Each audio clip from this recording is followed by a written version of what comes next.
बघितलं आहे आणि दादा आहे ते म्हणल्यावर तर आम्ही इतकं घाबरलो की आम्हाला काहीच सुचत नव्हतं.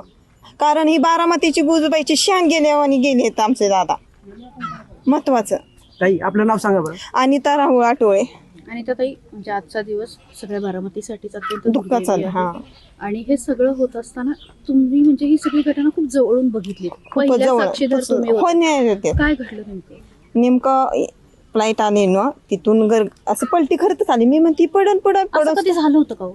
नाही ना अशी पलटी कधीच खात नव्हतं. कधीच खात नव्हतं. मग ती आली फ्लाईट पुढे आल्या हे तर फ्लाईट आल्यानंतर त्या लाईटीच्या लाईन आली तिथून गर्टी खाल्ल्यानं वर गर्टी थांबायची ती खाली आल्याबरोबर दगड होता मोठासा दगड होता. त्या दगडाला टोका असतं ते धडकल्याबरोबर की आणखी एकदा पलटी झाली. स्फोट झाल्याबरोबर नुसता बारूद उडायला लागला. त्यातलं पार्ट बी उडायला लागलं.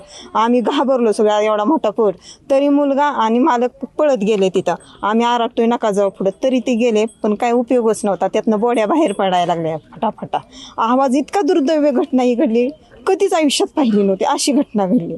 आणि दादा हे कळल्यानंतर आम्हाला लय दुःख झाले. खूपच दुःख झाले. किती वेळ चालला होता स्फोट ताई? अर्धा तास स्फोट चालला होता.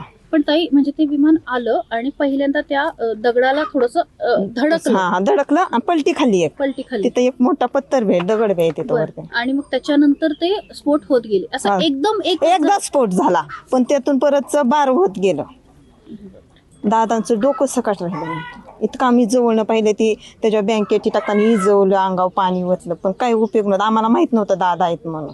ओळखूच येत नव्हतं. जेव्हा त्यांना लोक त्यांची इथले स्वागतासाठी थांबले होते ते लोक आले नंतर आम्हाला ते म्हणले की दादाच व्हाय. मग नंतर आम्हाला कळलं. तुम्ही पाणी वगैरे नेऊन विझवण्याचा प्रयत्न केला पण आग मोठी होती. आगीला नाही इजू शकलं पण त्या बोड्यांना इजवण्याचा प्रयत्न केला.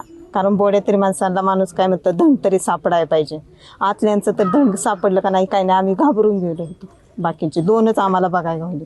दादांना कसं ओळखलं तुम्ही? आम्ही नाही ओळखलं. त्यांचे कार्यकर्ते आले होते ते म्हणले दादा बाहेर पडले. पण ताई हे सगळं काही सेकंदात काही मिनिटात घडलं. हा सेकंदात म्हणजे 2 सेकंदात वर गेला असतं ना धावपट्टी तर हे घडत नव्हतं. 2 सेकंदासाठी एवढा स्फोट झाला.